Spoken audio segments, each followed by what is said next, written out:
So, ayan na po mga ka-X-Men, medyo nagkaroon po dyan ng kaunting tension dito sa kaganapan sa pag-watcher namin mga X-Men. Yan po si Kuya. Sumisilip po yan sa pintuan na nakikipag-disgusting sa mga teacher na nag-ano sa mga botohan mga X-Men. Mga chairman yan mga X-Men ng mga teacher. Sila yung nag-asikaso sa mga botohan ng mga SK, barangay, mga ka-X-Men. So, yan po si Kuya. Hindi ko mo po masyado marinig ang boses niya dahil sa, yung sinabi ko sa inyo na medyo nagkaroon problema yung aking cellphone mga ka-X-Men. Kaya hindi na rin ko kung ano siya. Pero nagkaroon na ng tension niya kasi kahit sa kanya watcher po yan mga ka-X-Men, yan si Kuya. Yan naka face mask na itim yan, nakatalikod na yung bloody buhok niya.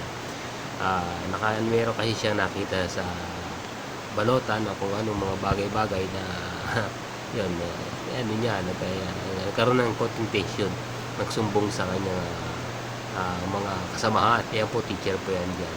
Pari siya po yan, mamahala dyan sa room na yan, sa 529 na hinawakan namin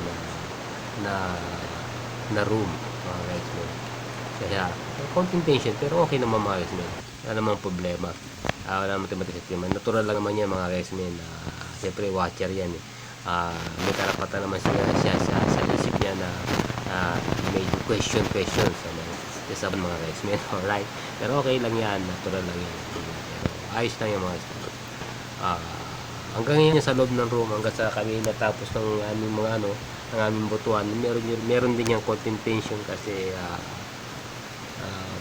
siyempre hindi maisip natin, natural lang yan, hindi natin malaman kung ano yung mga ibig niya sabihin at ibig niya ipalabasin mga X-Men. Alright, di ba? Hindi natin hindi ba natin niya tayo pakialaman natin yan. Kuha ka ng kandidata at kandidato na mga grupo na aming pinagbabantayan na ganun. So alright, so sa lahat po ng aking mga subscriber, aking mga viewer po, pakisupport lang po ang aking mga premier, paki-like lang YouTube channel si X-Men TV Vlog at mag-subscribe na rin po kayo sa pakiusap lang po lahat. At maraming salamat po sa inyong lahat, sa lahat ng suporta niyo sa YouTube channel mga X-Men. Kahit pag ganyan lang ang mga X-Men ang aking YouTube channel. Alright, di ba mga X-Men? Siyempre natural lang yan, di ba? Pero ayos naman, yung problema natin. Maganda naman kinalabasan ang mga botohan na yung mga X-Men. Medyo content tension lang yan. So ayan, medyo binababayan lang natin sila, babay-babay lang muna sa amin, di ba mga easy lang muna, di ba?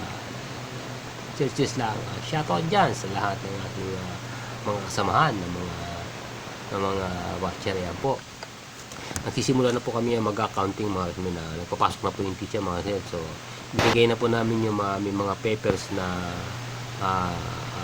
sa teacher na katunayan kami sa mga watcher ng aming mga SK na aming mga binabantayan ng kanya-kanyang mga siyempre ng mga iboboto yung mga nag-ayos po ang teacher, balik siya naman po yan diyan po sa room na aming nahawakan na aming binabantayan at nag-watcheran mga X-Men.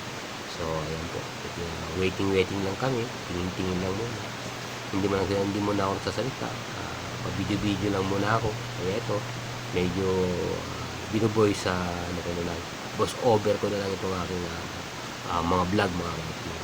So kaya maraming salamat sa inyo. Kaya po, pinakabit na po nila yung accounting paper na susulatan po nila para sa mga kandidato, dahil po yan magbibilangan na yan po tapos na magbotohan dyan mga X-Men. Yan po nagpipreparation na sila dyan, diba? Pero matapos yung preparation mga X-Men dyan sa na yan, yung voter paper na yan, nagkaroon niya ng content tension din yan. Andiyan yan, tumataas ang kamay nun. Andiyan na naman nagbababay pa si Kuya. Alright, so nagbababay sa vlog ko. Ayan yung bulinaw ang buhok na na si Kuya. Magkakaroon naman niya content tension dahil sa ballot box na yun.